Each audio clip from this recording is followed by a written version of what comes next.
Hello, Malu സ്പെഷ്യൽസിലേക്ക് എല്ലാ കൂട്ടുകാർക്കും സ്വാഗതം. ഇന്ന് ഞാനിവിടെ വന്നിരിക്കുന്നത് ഒരു ഐസ്ക്രീമിൻ്റെ റെസിപ്പി ആയിട്ടാണ്. അപ്പോൾ വളരെ സിമ്പിളായിട്ടും നമ്മുടെ വീട്ടിലുള്ള ഇൻഗ്രീഡിയൻസ് മാത്രം ഉപയോഗിച്ച് കടയിൽ നിന്ന് വാങ്ങുന്ന അതേ ക്രീമിലും അതേ ടേസ്റ്റിലുള്ള ഐസ്ക്രീമാണ് നമ്മളിന്നിവിടെ ഉണ്ടാക്കാൻ പോകുന്നത്. ഇതിനായിട്ട് നമ്മൾ ഫ്രഷ് ക്രീമോ ഡബിൾ ക്രീമോ വിപ്പ് ക്രീമോ ഒന്നും തന്നെ യൂസ് ചെയ്യുന്നില്ല, കണ്ടൻസ് മിൽക്കും യൂസ് ചെയ്യുന്നില്ല. നമ്മുടെ വീട്ടിലുള്ള ഇൻഗ്രീഡിയൻസ്, അതും ഗോതമ്പ് മാവ് ഉപയോഗിച്ചിട്ടാണ് നമ്മളിന്നിവിടെ ഐസ്ക്രീം ഉണ്ടാക്കാൻ പോകുന്നത്. നിങ്ങൾ മാളു സ്പെഷ്യൽ ചാനൽ ആദ്യമായിട്ടാണ് കാണുന്നതെങ്കിൽ, അല്ലെങ്കിൽ കാണുന്നതിൽ ആരെങ്കിലും സബ്സ്ക്രൈബ് ചെയ്യാനുണ്ടെങ്കിൽ ദയവേത് എല്ലാവരും ഒന്ന് സബ്സ്ക്രൈബ് ചെയ്യണേ. കൂടെയുള്ള ബെൽ ബട്ടൺ കൂടി ഇനേബിൾ ചെയ്താൽ ഞാൻ ഇതേപോലെ ഇടുന്ന നല്ല നല്ല വീഡിയോസിൻ്റെ നോട്ടിഫിക്കേഷൻ നിങ്ങൾക്ക് ഉടൻ തന്നെ ലഭിക്കുന്നതാണ്. നമ്മുടെ ഈ ഐസ്ക്രീം റെസിപ്പി തയ്യാറാക്കാനായിട്ട് ഞാനിവിടെ പാൻ എടുത്തിട്ടുണ്ട്. ഇനി ഈ പാനിലേക്ക് ഞാൻ 250 മില്ലി പാലാണ് ഇതിൽ യൂസ് ചെയ്യുന്നത്. അപ്പോൾ ഈ പാല് കാച്ചിയ പാലാണെങ്കിലും കുഴപ്പമില്ല, അതേപോലെ കാച്ചത്ത പാലാണെങ്കിലും കുഴപ്പമില്ല.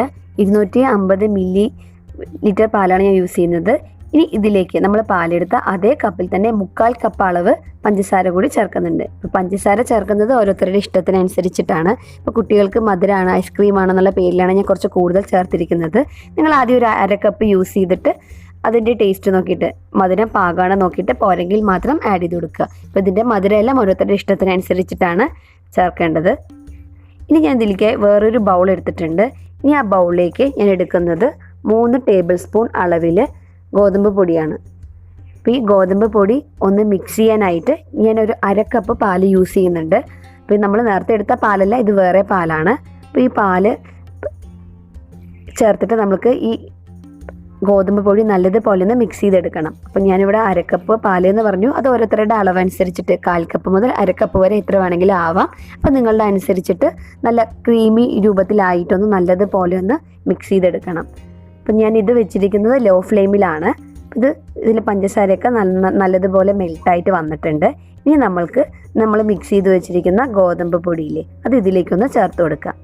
അപ്പം നമ്മൾ ഗോതമ്പ് പൊടി നേരിട്ട് അപ്ലൈ ചെയ്യുകയാണെങ്കിൽ ഇത് പെട്ടെന്ന് കട്ട പിടിക്കാനുള്ള സാധ്യതയുണ്ട്. അപ്പോൾ അത് ഒഴിവാക്കാൻ വേണ്ടിയിട്ടാണ് ഞാൻ ഗോതമ്പ് പൊടി വേറൊരു ബൗളിൽ മിക്സ് ചെയ്തിട്ട് ഇതിലേക്ക് ചേർത്തി കൊടുത്തത്. ഇപ്പം നമ്മൾ ഡയറക്റ്റ് അപ്ലൈ ചെയ്യുകയാണെങ്കിൽ കട്ട കുത്തി കഴിഞ്ഞാൽ ഇത് അലിഞ്ഞെടുക്കാൻ ഒരുപാട് സമയം വരും. അപ്പോൾ അത് ഒഴിവാക്കാൻ വേണ്ടിയിട്ടാണ് ഞാൻ വേറൊരു ബൗളിലേക്ക് മിക്സ് ചെയ്തെടുത്തിരിക്കുന്നത്. ഇത് നമുക്ക് നല്ലതുപോലെ ഒന്ന് മിക്സ് ചെയ്തെടുക്കണം. ഈ സമയത്തെല്ലാം നമ്മൾ ഗ്യാസ് നല്ല ലോ ഫ്ലെയിമിലാണ് വെച്ചിരിക്കുന്നത്. അപ്പോൾ ഇത് കട്ട കുത്താതെ നല്ലതുപോലെ ഒന്ന് മിക്സ് ചെയ്തെടുക്കണം. അപ്പോൾ ഈ അരികത്ത് കാണുന്നതെല്ലാം ഗോതമ്പ് പൊടിയുടെ കട്ടകളാണ്. അപ്പോൾ ഈ ഗോതമ്പ് പൊടി എന്ന് പറയുന്നത് നമ്മൾ കടയിൽ നിന്ന് വാങ്ങുന്ന ഗോതമ്പ് പൊടിയാണ്. അപ്പോൾ നിങ്ങളുടെ കയ്യിൽ ഏത് ഗോതമ്പ് പൊടിയാണോ ആ പൊടി നമുക്ക് യൂസ് ചെയ്യാം. ഇത് നല്ലതുപോലെ കുറുകി വരണം. അപ്പോൾ ഇത് കുറുകി വരുന്ന സമയത്ത് നമ്മുടെ കുട്ടികൾക്കൊക്കെ കുറുക്കുണ്ടാക്കുന്ന പരുവത്തിലാണ്. അതിൽ വെച്ച് കുറച്ചുകൂടെ കട്ടിയായിരിക്കണം. ഇത് കുറുകിയെടുക്കാൻ കുറച്ച് സമയമാവും, കാരണം ലോ ഫ്ലെയിമിൽ ഒന്നാമത് ഇത് ലോ ഫ്ലെയിമിലാണ്. കൂടാതെ നമ്മുടെ ഈ ഗോതമ്പ് മാവ് നല്ലതുപോലെ ഒന്ന് വെന്ത് വരണം. അപ്പോൾ ഇത് ലോ ഫ്ലെയിമിൽ ഇട്ടിട്ട് നമുക്ക് നല്ലതുപോലെ ഒന്ന് കുറുക്കിയെടുക്കണം. ഇപ്പോൾ കണ്ടോ, ഏകദേശം കുറുകി വരാറായിട്ടുണ്ട്. ഇത് കുറച്ച് നമ്മൾ കുട്ടികൾക്ക് കുറുക്ക് വയ്ക്കുന്നതിനേക്കാൾ കുറച്ചും കൂടെ കട്ടിയായിട്ട്, എന്നാൽ മാത്രമേ നമുക്ക് ആ ക്രീമി രൂപത്തിൽ കിട്ടുകയുള്ളൂ. അതിന് വേണ്ടിയിട്ടാണ് നമ്മൾ കുട്ടികൾക്ക് കുറുക്കുണ്ടാക്കുന്ന പരുവത്തിൽ വെച്ച് കുറച്ചുകൂടി കുറുക്കിയെടുക്കണം എന്ന് പറയുന്നത്. ഇത് കണ്ടോ, ഇപ്പോൾ ഏകദേശം കുറുകായിട്ട് വന്നിട്ടുണ്ട്. ഇനി നമ്മൾക്ക് ഒന്നും കൂടെ, ഇപ്പോൾ ഇത് അത്ര ആയാൽ പോരാ, കുറച്ചും കൂടെ ടെക്സ്റ്റ് നമുക്ക് കുറച്ചും കൂടെ ക്രീമി ആയിട്ട് കിട്ടണം എന്നുണ്ടെങ്കിൽ നമ്മൾ ഒന്നും കൂടി നന്നായിട്ട് ഒന്ന് കുറുക്കിയെടുക്കേണ്ട ആവശ്യമുണ്ട്. ഇപ്പോൾ ഏകദേശം ആയിക്കൊണ്ടിരിക്കുകയാണ്. അപ്പോൾ നിങ്ങൾക്ക് ഇത്ര ക്രീമി മതിയെങ്കിൽ നിങ്ങൾക്ക് ഇത് ഓഫ് ചെയ്യാം. പിന്നെ കുറച്ചും കൂടെ ക്രീമി ആക്കാൻ വേണ്ടിയിട്ടാണ് ഒന്നും കൂടി ഇട്ടിട്ട് കുറുക്കിയെടുക്കുന്നത്. അത് ഓരോരുത്തരുടെ ഇഷ്ടം അനുസരിച്ചിട്ടുള്ള നിങ്ങൾക്ക് ക്രീമി എത്ര വേണം ആ പരുവത്തിനനുസരിച്ചിട്ട് നമുക്ക് നന്നായിട്ടൊന്ന് കുറുക്കിയെടുക്കുക. അപ്പോൾ നമ്മൾ ജോയ് ഐസ്ക്രീമൊക്കെ കഴിക്കുന്നതിൻ്റെ ഏകദേശം ടേസ്റ്റ്, അതേ ടേസ്റ്റ് എന്ന് പറയാൻ പറ്റില്ല, നല്ല ഏകദേശം ആ ടേസ്റ്റിലൊക്കെയാണ് ഇത് വന്നിരിക്കുന്നത്. കണ്ടോ, ഇപ്പോൾ കറക്റ്റ് കുറുകി വന്നിട്ടുണ്ട്. ഈ സമയത്ത് നമുക്ക് ഗ്യാസ് ഓഫ് ചെയ്യാം. ഇനി ഇത് ആറാനായിട്ട് ഞാൻ വേറൊരു ബൗളിലേക്ക് മാറ്റി വെച്ചിട്ടുണ്ട്. ഇനി നമ്മൾക്ക് ഇതിലേക്ക് വേണ്ടത് 1 ടേബിൾ സ്പൂൺ അളവിൽ ബട്ടറാണ്. 1 ടേബിൾ സ്പൂൺ മുതൽ 2 ടേബിൾ സ്പൂൺ അളവിൽ നമുക്കിതിൽ ബട്ടർ ചേർത്ത് കൊടുക്കാം. അപ്പോൾ ഞാൻ 1 ടേബിൾ സ്പൂൺ ബട്ടർ മാത്രമേ ചേർക്കുന്നുള്ളൂ. അത് ഓരോരുത്തരുടെ ഇഷ്ടത്തിനനുസരിച്ചിട്ട് ബട്ടർ ചേർത്ത് കൊടുക്കാം. ഇനി നമുക്കിത് മിക്സിയിലൊന്ന് നല്ലതുപോലെ അടിച്ചെടുക്കണം. ഇപ്പം ഞാൻ ഇത് മിക്സിയിൽ നല്ലതുപോലെ ഒന്ന് അടിച്ചെടുത്തിട്ടുണ്ട്. ഇങ്ങനെ നമ്മൾ മിക്സിയിൽ അടിച്ചെടുക്കുന്നത് നമ്മുടെ ഐസ്ക്രീം നല്ല സോഫ്റ്റ് ആയിട്ട് കിട്ടാൻ വേണ്ടിയിട്ടാണ്, സോഫ്റ്റ് ആയിട്ടും അതേപോലെ ക്രീമി ആയിട്ടും വരാൻ വേണ്ടിയിട്ടാണ്. അപ്പം വേണമെന്നുണ്ടെങ്കിൽ നമുക്ക് ഇത് വേറൊരു ബൗളിലേക്ക് ആക്കിയിട്ട് ഫ്രീസറിൽ വെക്കാം. അതല്ലെങ്കിൽ നമുക്കിത് വീണ്ടും ഒന്നും കൂടെ അടിക്കേണ്ട ആവശ്യമുണ്ട്. അതുകൊണ്ട് ചെറിയ ജാറൊക്കെ ആണെന്നുണ്ടെങ്കിൽ നമുക്ക് ഫ്രീസറിൽ കൊള്ളുന്നുണ്ടെങ്കിൽ ഇത് അങ്ങനെ തന്നെ നമുക്ക് ഫ്രീസറിൽ ഒരു 5 മിനിറ്റ് നേരം തണുക്കാൻ വെക്കാം. ഇപ്പം ഇതൊരു 5 മിനിറ്റ് നേരം ആയിട്ടുണ്ട്. ഇപ്പം നമ്മളുടെ ബട്ടറൊക്കെ നല്ല കട്ടയായിട്ട് വന്നിട്ടുണ്ട്. നിങ്ങൾക്ക് കാണുമ്പോൾ തന്നെ അറിയാൻ പറ്റും, കണ്ടോ? നല്ല കട്ടയായിട്ടുണ്ട്. ഇനി നമ്മൾക്ക് ഇത് ഒന്നുകൂടി മിക്സിയിൽ ഇരുന്നിട്ടിട്ട് അടിച്ചെടുക്കണം. അങ്ങനെ അടിച്ചെടുക്കുന്നത് നമ്മുടെ ഐസ്ക്രീം ഒന്നുകൂടി ക്രീമി ആവാൻ വേണ്ടിയിട്ടാണ്. ഇതുകൊണ്ട് ഇപ്പം നല്ല കട്ടിയായിട്ട് വന്നിട്ടുണ്ട്. ഇനി നമുക്കിത് മിക്സിയുടെ ജാറിലിട്ടിട്ട് വീണ്ടും ഒന്നുകൂടി അടിച്ചെടുക്കാം. ഏകദേശം ഒരു 40 സെക്കൻഡൊക്കെ അടിച്ചെടുത്താൽ മതിയാവും. ഇപ്പോൾ മിക്സിയുടെ ജാറിലിട്ടിട്ട് ഞാൻ നല്ലതുപോലെ ഒന്ന് അടിച്ചെടുത്തിട്ടുണ്ട്. ഇതുകൊണ്ട് ഇപ്പം നല്ല മെൽട്ടായിട്ട് കറക്റ്റായിട്ട് വന്നിട്ടുണ്ട്. ഇനി നമ്മൾക്ക് നേരത്തെ ആറാൻ വെച്ചിരിക്കുന്ന നമ്മളുണ്ടാക്കിയ കുറുക്കില്ലേ, അത് ഇതിലേക്ക് ചേർത്ത് കൊടുക്കാം. ഒരുപാട് ഒന്നിച്ച് ചേർത്ത് കൊടുക്കരുത്, കുറച്ചായിട്ട് ഒരു 2 പ്രാവശ്യമായിട്ട് അടിച്ചെടുക്കുന്ന പരുവത്തിൽ നമുക്ക് ചേർത്ത് കൊടുക്കാം. ഇപ്പം ഞാൻ ആദ്യം ഒരു പ്രാവശ്യം ഇട്ടിട്ട് അടിച്ചെടുത്തിട്ടുണ്ട്. ഇതുണ്ടോ, നല്ല ക്രീമി ആയിട്ട് വന്നിട്ടുണ്ട്. ഇനി നമ്മൾക്ക് ബാക്കിയുള്ള ആ മിക്സ് കൂടി ഇതിലേക്ക് ഇട്ട് കൊടുത്തിട്ട് മിക്സിയിൽ നല്ലതുപോലെ ഒന്ന് അടിച്ചെടുക്കാം.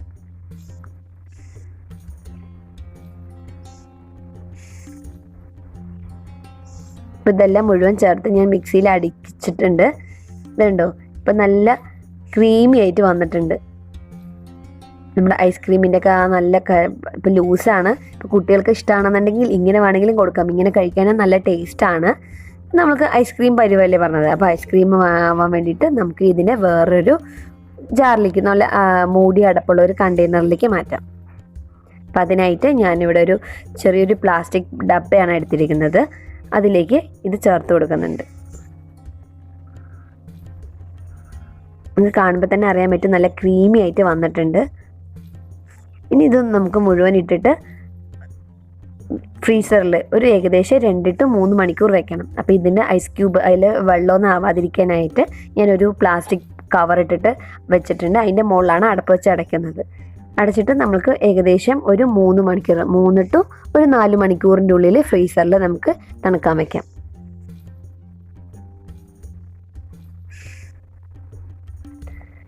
ഇപ്പോൾ ഇവിടെ ഏകദേശം ഒരു 3.5-4 മണിക്കൂർ ആയിട്ടുണ്ട്. ഇപ്പം ഞാനിത് ഫ്രീസറിൽ നിന്ന് പുറത്തെടുത്തിട്ടുണ്ട്. മുകളിൽ നിറയെ ഐസ് കട്ടകൾ ഉണ്ടായിരുന്നു, അതൊക്കെ കളഞ്ഞു കേട്ടോ. ഇനി നമുക്കിതൊന്ന് തുറന്ന് നോക്കാം എങ്ങനെ ആയിട്ടുണ്ട് എന്നുള്ളത്.